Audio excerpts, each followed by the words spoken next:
예수님 곁에 선 여인들이라는 제목의 말씀으로 은혜를 나누려고 합니다. 작심삼일이란 말은 연초에 많이 들어보셨을 겁니다. 그렇죠? 어떤 일을 꾸준히 잘 하기가 쉽지 않습니다. 어떤 일을 지속적으로 하기 위해서는 우선 어느 정도의 흥미가 있어야 됩니다. 그리고 그 일을 함으로 인하여서 내 삶에, 내 인생에 변화가 있어야 계속 매진할 수 있습니다. 그리고 또 적당한 격려, 칭찬, 지지 이런 것들이 있어야 신도 나고 그래서 계속 하게 되는 겁니다. 신앙생활도 꾸준히 하고 싶은데 마음대로 되지 않는 몇 가지 이유 중에 하나가 이런 것들이더라고요. 기쁨이 사라지면 신앙생활하기 참 어렵습니다. 주님을 처음 만났을 때의 그 기대, 설렘 이런 것들이 상실되면 예수님 만났을 때의 그 기쁨이 사라진 채 신앙생활을 하게 되면 우리는 습관적인 종교인이 될 수밖에 없습니다. 조심해야 되는 겁니다.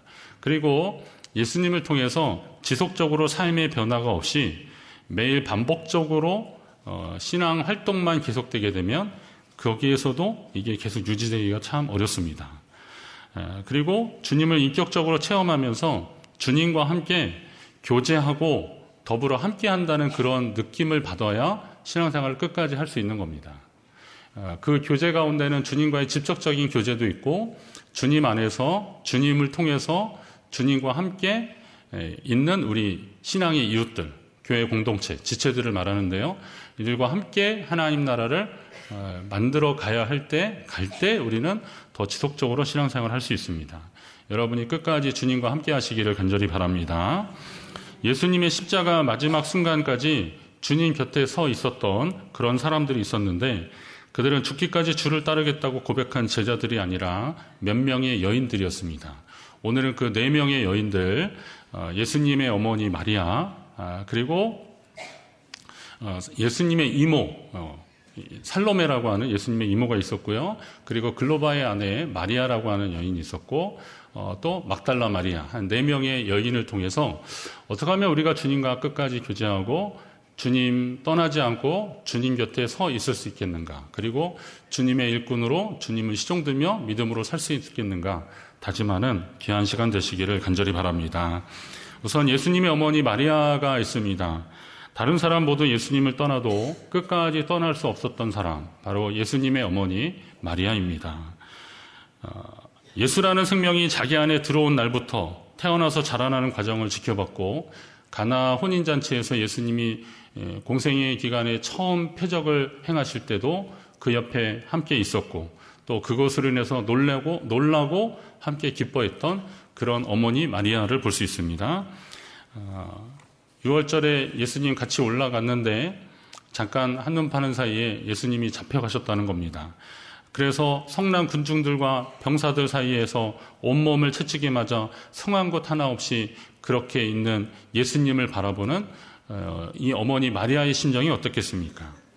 아기였던 예수님을 데리고 성전에 올라갔더니 시므온이라는 사람이 자기가 주의 영광, 주의 구원을 보게 되었다고 라고 하면서 그리고 그 아이를 안고 예언을 하는 겁니다. 칼이 내 마음을 찌르듯 하리라 라고 마리아를 향해서 이야기를 했는데 그 말이 그대로 이루어지고 있는 지금 이 상황들, 아들이 자기 앞에서 죽어가는 것을 지켜보아야 했던 어머니 마리아의 심정은 이루 말할 수 없을 정도로 참담했을 것입니다.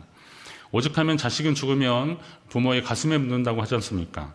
십자가 위에 달리신 예수님이 사랑하는 제자 요한에게 내 어머니다, 내 어머니를 부탁한다 라고 그렇게 말할 때도 마리아는 예수님에게서 눈을 떼지 못했습니다. 그러니까 예수님이 숨 쉬는 그 순간순간, 마지막 숨을 내쉬는 그 순간까지 이 어머니 마리아는 예수님에게서 한순간도 눈을 떼지 못했을 것입니다. 자신의 생명을 내어주신 예수님만큼이나 자기 삶의 전부였던 아들 예수를, 적어도 예수님의 어머니 마리아는 이 예수님이 자기 인생의 전부잖아요. 그런데 그 자기 전부인 그 아들 예수를 인류를 위해서 내어준 나약하지만 위대한 어머니의 모습을 볼 수 있습니다. 그 끔찍한 순간을 마지막까지 지켜보는 예수의 어머니 마리아의 모습, 어쩌면 자신이 그분이 이 땅에 오시는 길이 되었듯이, 처음 이 땅에 예수님이 오실 때 길이 되었잖아요. 마지막까지 지켜드리려고 하는 어머니로서의 책임감이 지금 예수님의 어머니 마리아에게 있었기 때문에 끝까지 예수님 곁에 있을 수 있었습니다. 두 번째 여인이 있는데 본문에서는 그냥 예수의 이모라고 했지만 마가복음에서는 살로메라고 이름이 나옵니다. 마태복음에서는 세베대의 아들들의 어머니라고 지금 이 살로메, 예수님의 이모를 그렇게 표현하고 있습니다. 세베대의 아들들의 어머니, 그러면 좀 말이 이상한 거예요. 소개가 이상한 겁니다. 그냥 세베대의 아내, 그렇게 해도 되는데 아들들의 어머니, 그러니까 내려갔다 다시 올라와요. 왜 그랬을까요? 이 세베대의 아들들이라고 하는 그 지칭하는 것이 좀 여러 가지 의미가 있었기 때문에 그렇습니다. 바로 야고보와 요한을 말하는 것인데 예수님의 제자 중에서 야고보와 요한이 이 살로메의 아들들이었습니다. 근데 우리가 알다시피 이 야고보와 요한의 엄마는 우리가 보통 생각하는 어떤 치맛바람 같은 그런 것을 예수님께 한번 행사했잖아요. 뭐예요? 주님, 나의 이 두 아들을 주의 나라에서 하나는 주의 우편에, 하나는 주의 좌편에 좀 앉게 해달라고 그렇게 부탁을 합니다. 근데 이렇게 부탁을 한 시점이 언제냐면 예수님이 하필 당신이 대제사장과 서기관들에게 붙잡혀서 그 조롱과 채찍질 당하고 십자가에 못 박혀 죽었다가 다시 사흘 만에 부활할 것이다 라고 하는 그런 얘기를 한 다음이었는데 지금 그런 이야기를 하고 있는 거예요. 그러니까 예수님 입장에서는 이 사람들이 내 말을 알아들었나 하는 생각도 하면서 너희가 지금 무엇을 구하는지 모르는구나 그러면서 계속 말씀하는 겁니다. 마태복음 20장 26절 이하에 보면 너희 중에 누구든지 크고자 하는 자는 너희를 섬기는 자가 되고 너희 중에 누구든지 으뜸이 되고자 하는 자는 너희 종이 되어야 하리라. 이렇게 말씀하시면서 이 살로메의 요청을 소위 말하는 이제 청탁을 대답을 대신하는 겁니다. 주님의 나라 임할 때 좌우편에 앉게 해달라는 것은 좀 권세 있고 그리고 능력 있는 그런 자리에 우리 두 아들을 좀 당신의 왼팔 오른팔로 사용해 달라라고 하는 그런 부탁을 한 것인데 예수님은 너희 중에 누구든지 큰 자가 크고자 하는 자가 섬기는 자가 되라고 으뜸이 되고자 하는 자가 너희 종이 되어야 할 것이라고 역설적인 그런 이야기들을 지금 하고 계시거든요. 자, 이런 얘기 들었을 때 그리고 당신들이 지금 구하는 것이 무엇인지 모른다라고 이야기 들었을 때, 자, 이 살로메가 예수님의 뭐라 그랬죠? 이모거든요. 그럼 이모가 조카에게 마태복음 20장에는 꼭 나오진 않았지만 거기에 기록에 의하면 절을 하고 정중히 부탁을 했어요. 사실 절까지 하고 정중히 부탁을 했는데 이런 지하에 어떻게 한 거예요? 거절을 한 겁니다.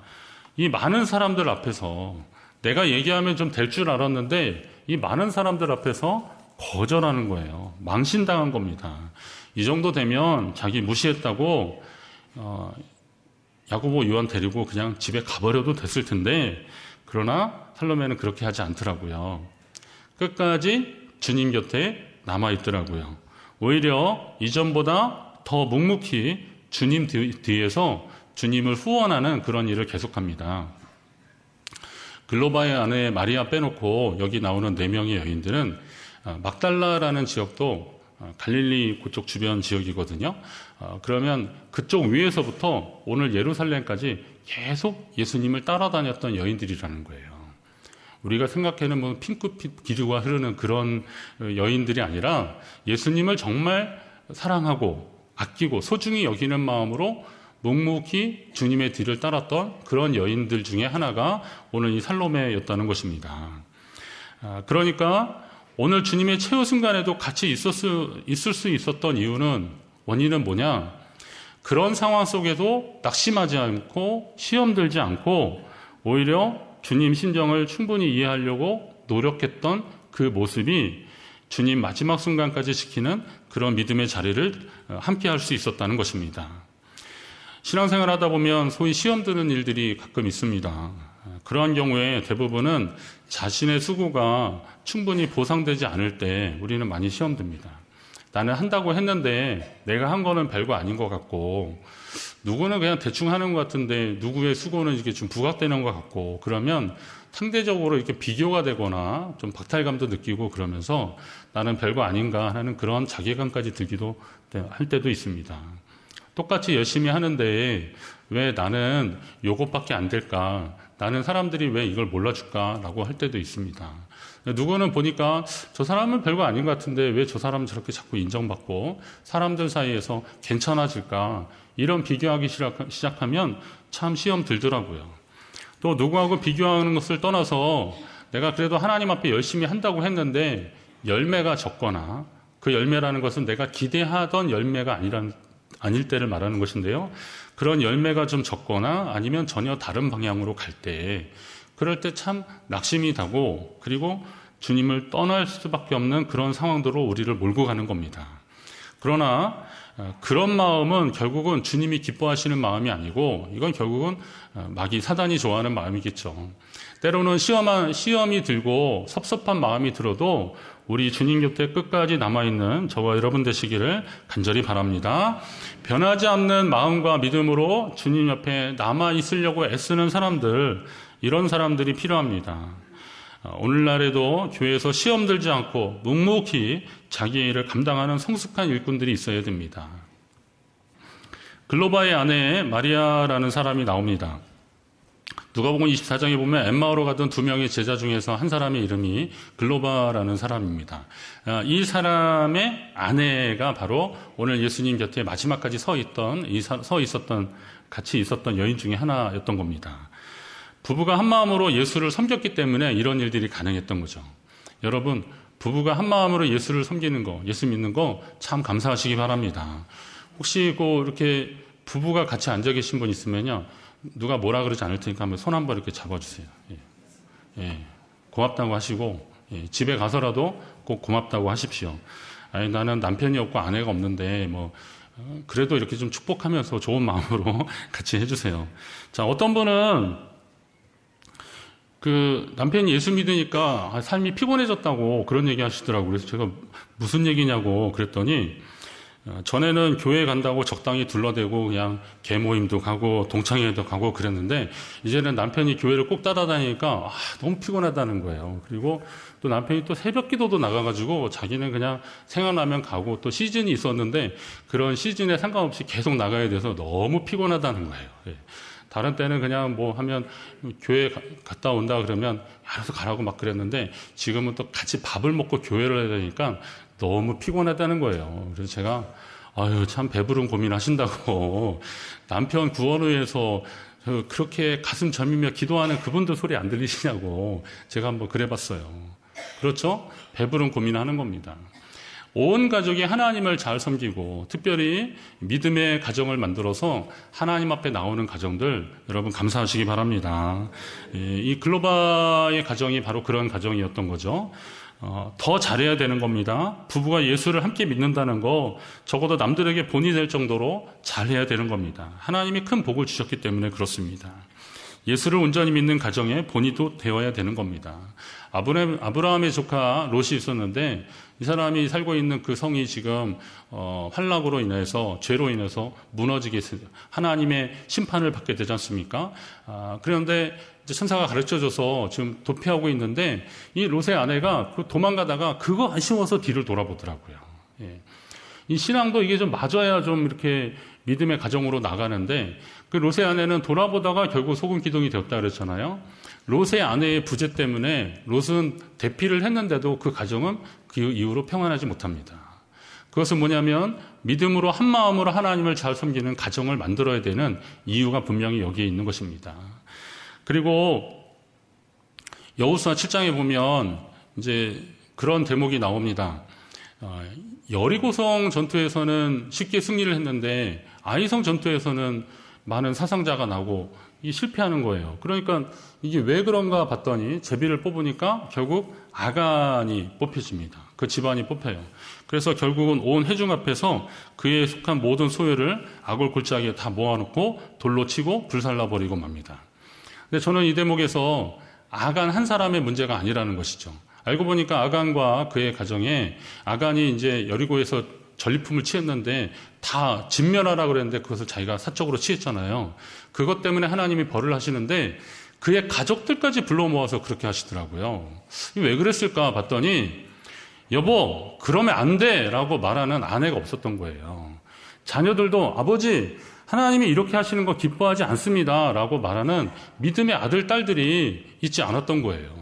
아들, 딸들은 있었지만 믿음의 언어를 사용하는 아들, 딸들이 아니었기 때문에 하나님 그 가정을 그렇게 책망하고 심판하시더라고요. 물론 좀 일벌백계하는 그런 차원도 있습니다. 지금 가나안 땅을 정복해야 되는 시점에서 이들을 그냥 이렇게 놔둬버리면 또 군기가 해이해지니까 아주 좀 제대로 군기를 잡으려고 하는 그런 것도 모범을 보이려고 하는 그런 것도 있지만, 아간이 그런 일을 했을 때 이 부분은 하나님이 기뻐하시는 일이 아니라는 것을 말해주는 믿음의 동역자가 그의 가정 가운데 없었던 겁니다. 그럼 오늘 이 시대가 우리가 하나님 앞에 어떻게 살아야 되는지를 여러분 보십니다. 자, 하나님이 우리에게 맡겨주신 가정들이 있고요. 우리의 가족들이 있다면 믿음으로 잘 지켜내가시기를 주의 이름으로 부탁드립니다. 하나님이 기뻐하시는 가정을 만들어 가십시오. 그리고 하나님이 역사하시는 가정을 만들어 가셔야 됩니다. 누가복음 8장에 보면 7 귀신에 들려서 고통받던 중에 예수님에 의해서 구원받은 한 여인이 나옵니다. 그리고 이 여인은 예수님 부활의 첫 증인이 되는데 바로 막달라인 마리아라고 하는 여인입니다. 이 막달라 마리아라는 게 막달라 지역의 마리아라는 말입니다. 구레네 시몬, 이런 것이 구레네 지역의 시몬이라는 얘기듯이 이 막달라인 마리아가 나오는데, 예수를 믿은 후에 삶이 변화된 자들이 끝까지 주님을 섬기게 되는 본을 우리가 보게 되는 겁니다. 조금 더 적극적인 의미로 해석하면 예수님을 믿고 분명한 변화를 체험해야 한다는 겁니다. 그래야만 우리의 믿음이 연약해지거나 다른 길로 가려고 할 때 결국 그 믿음의 체험과 증거들이 우리를 붙잡아 준다는 거예요. 예수를 믿으면서 삶이 변화되지 않고 체험이 간증이 되지 않으면 그 사람은 거기에서 멈춰버리게 된다는 겁니다.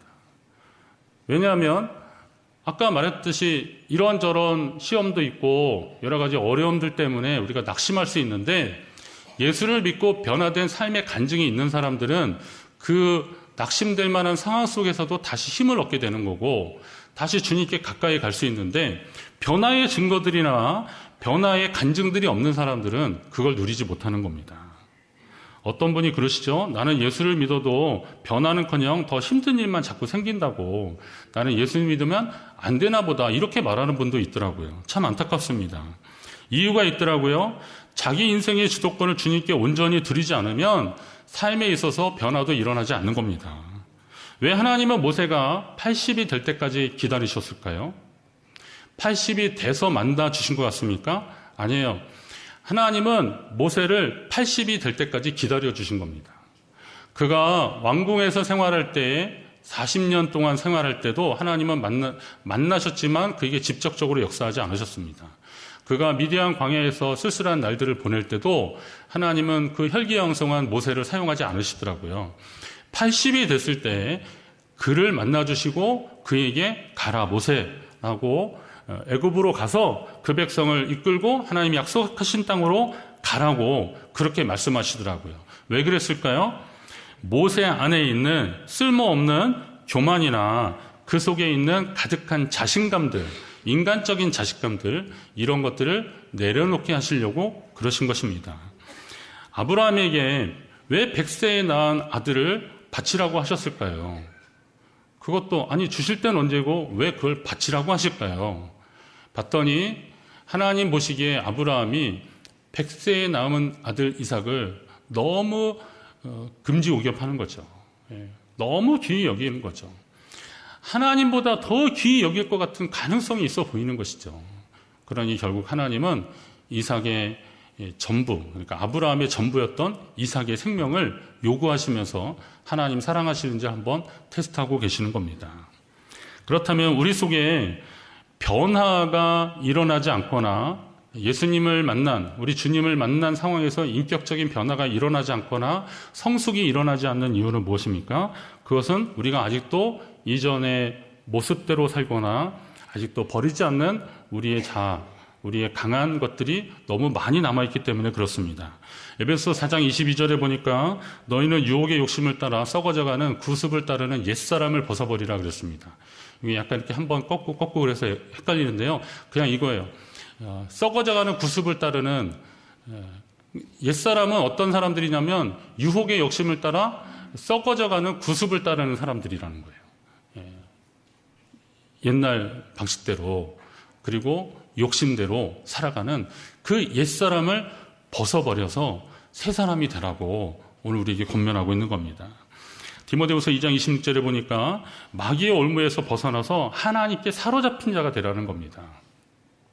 바울의 표현대로 하면 우리를 의의 병기로 드릴 것이냐, 하나님의 그러니까 불의한 병기로 드릴 것이냐, 마귀의 불의한 병기로 사용될 것이냐, 아니면 하나님의 의의 병기로 사용될 것이냐.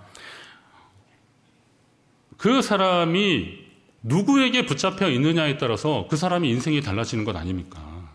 그러면 내가 주님을 만나고 주님과 함께 변화되면서 주님께 붙잡힌 사람은 주님께 쓰임받는 사람이 되는 거예요.